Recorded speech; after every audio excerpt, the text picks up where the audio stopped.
नुसीर यासिन को भी खींच लाई प्रयागराज। संगम पहुंचते ही सनातनी हो गए यासिन। कौन है यासिन जिनसे मोदी ने भी की मुलाकात?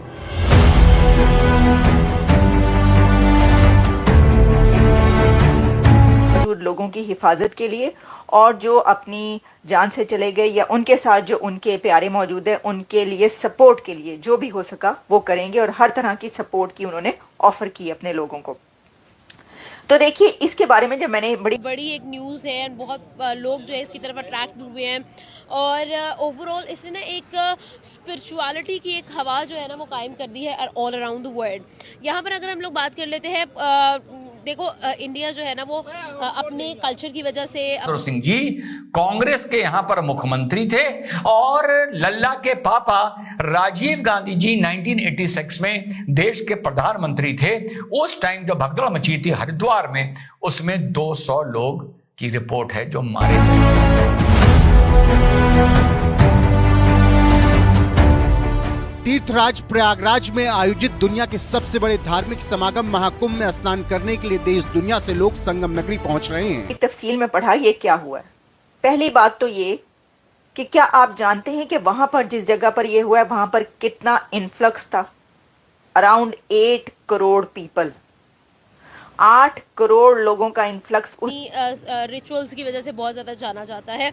और अगर हम लोग इंडिया के टूरिज्म की बात करें तो इंडिया की मैक्सिमम टूरिज्म इस बात पे भी जनरेट होती है कि they take huge care of their culture. वो अपने कल्चर को फ्लरिश करते हुए नजर आते हैं, उनको प्रमोट करते हुए नजर आते हैं। ना वहां पे कौन सा वीआईपी कल्चर था या सेल्फ पब्लिसिटी थी?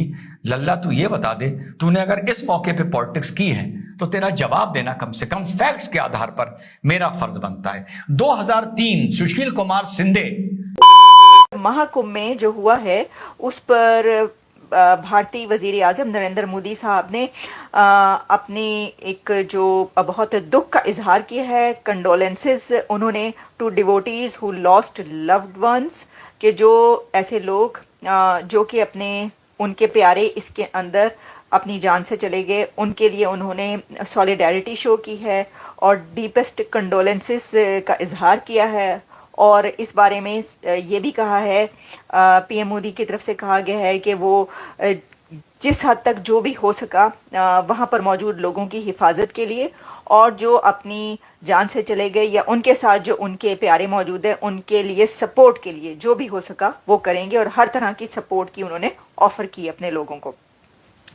तो देखिए इसके बारे में जब मैंने बड़ी तफसील में पढ़ा ये क्या हुआ है। पहली बात तो ये कि क्या आप जानते हैं कि वहां पर जिस जगह पर ये हुआ है वहां पर कितना इन्फ्लक्स था? अराउंड 8 करोड़ पीपल, 8 करोड़ लोगों का इन्फ्लक्स उस जगह पर कहा जा रहा था। 5 से 8 करोड़ लोग उस जगह पर जमा हो गए थे एक जगह पर। और क्योंकि ये एक ऐसी नाइट और ऐसा है कि जिसके अंदर वहां पर एक खास जो रिचुअल्स होते हैं वो किए जाते हैं, तो उस जगह पर लोग जो थे वो सबसे पहले करना जा रहे थे। एक तो ना ये बात होती है। देखिए लोगों को ना ये समझने की ज़रूरत है कि जब इतनी बड़ी गैदरिंग है तो वहाँ पर आप थोड़ा सा ख्याल रखें। आपको पता है कि आपकी बारी आनी ही आनी है, यानी आपने जो करने के लिए वहाँ पर पहुँचे हैं तो पूरी दुनिया से जो 40 करोड़ लोग वहाँ पर जमा हो रहे हैं, इतनी बड़ी गैदरिंग हो रही है, तो आप वहाँ पर गए हैं तो आपको अपना जो जगह मिल जाएगी। लेकिन होता ये है कि इतने बड़े जब इतना बड़ा तो खैर कोई इवेंट होता ही नहीं है, लेकिन जब कोई बड़ी गैदरिंग्स होती हैं तो उसके अंदर ये होता है कि लोगों की अपनी भी बड़ी बेवकूफ़ियाँ होती हैं। ये बात याद रखिए। आप ये ना कहें कि इसके अंदर लोग जो हैं उनकी कोई गलती नहीं होती, उनकी गलती भी काफ़ी होती है। अगर तो ये होती कुछ मिलती हैं, टिकटॉक्स मिलते हैं। एंड सेकेंडली अगर बेसिंग की बात की जाए तो आईआईटी के टॉपर हैं ये, और इतना सब कुछ गेन करने के बाद, हासिल करने के बाद फाइनली उन्होंने अपनी ज़िंदगी को छोड़ा और कह लें कि टोटली स्पिरिचुअलिटी में इंडल्ज हो गए। क्या कहना चाहते हो आमना कि ये कुंभ का जो मेला है काफ़ी लोगों की ज़िंदगियाँ बदल देता है? वेल राइट नाउ अगर देखा जाए तो कुंभ का जो मेला है बहुत ज़्यादा हाईलाइटेड है और as far as I know 12,000 crore crore का बिजनेस जो है इन्होंने जनरेट किया है, 40 करोड़ पीपल आर देयर। तो डेफिनेटली ये बहुत बड़ी एक न्यूज़ है एंड बहुत लोग जो है इसकी तरफ अट्रैक्ट हुए हैं और ओवरऑल इसने ना एक स्पिरिचुअलिटी की एक हवा जो है ना वो कायम कर दी है ऑल अराउंड द वर्ल्ड। यहाँ पर अगर हम लोग बात कर लेते हैं, देखो इंडिया जो है ना वो अपने कल्चर की वजह से, अपनी रिचुअल्स की वजह से बहुत ज़्यादा जाना जाता है। और अगर हम लोग इंडिया के टूरिज़्म की बात करें तो इंडिया की मैक्सिमम टूरिज़्म इस बात पे भी जनरेट होती है कि they take huge care of their culture. वो अपने कल्चर को फ्लरिश करते हुए नज़र आते हैं, उनको प्रमोट करते हुए नज़र आते हैं, ना कि वेस्टर्न कल्चर की तरफ भागते हुए नज़र आते हैं। एंड दैट इज़ समथिंग जो कि इंडिया को यूनिक बनाती है, उनको जो है ना वो डिफरेंट बनाती है। तो मैं ये कहूँगी कि राइट नाउ जितना इंटरेस्टिंगली वो लोग इस चीज़ को लेकर चल रहे हैं, ये बहुत अच्छी बात है। तो मेरे ख्याल से जो महाकुंभ का मेला है ये इंडिया के लिए एक बहुत बड़ा जो है वो किक होने वाला है in terms of cultural values, in terms of financial values, in terms of everything, and this is a good news. बिल्कुल आमना, आपकी बात सही है। उस लड़की के बारे में क्या कहेंगे, इतनी वायरल अपने ब्यूटीफुल फीचर्स की वजह से, तो क्या कहना चाहते हो यार कि पाकिस्तान के अंदर भी इतनी खूबसूरती तो एग्जिस्ट करती है? हाँ यार, मोनालिसा की अगर बात की जाए तो डेफिनेटली मोनालिसा एक बहुत ओल्ड नेम है, एक बहुत फेमस नेम है और इतनी फेमस या राइट।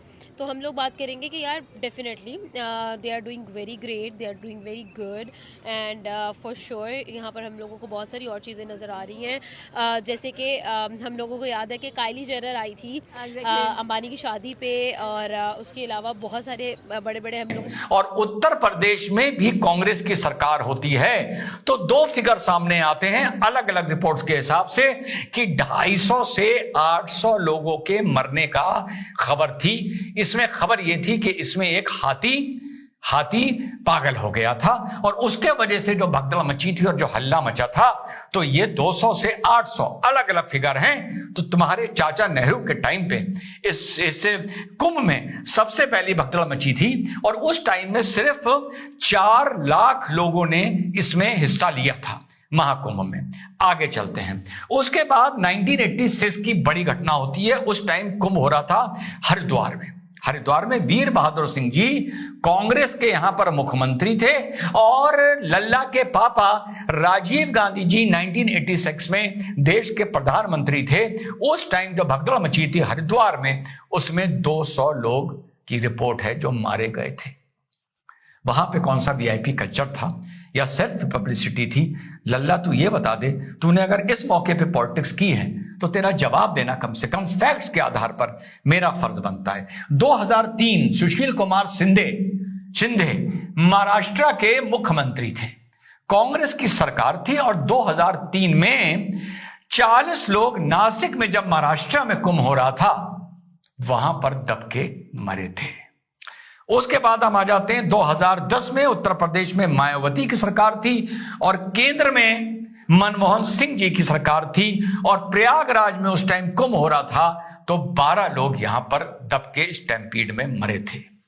उसके बाद 2013 में जब उत्तर प्रदेश में अखिलेश यादव जी की सरकार थी और केंद्र में मनमोहन सिंह जी की सरकार थी, तब ये कुंभ भी इलाहाबाद, उस टाइम इलाहाबाद प्रयागराज में हो रहा था, तब 46 लोग यहां पर दबके मरे थे।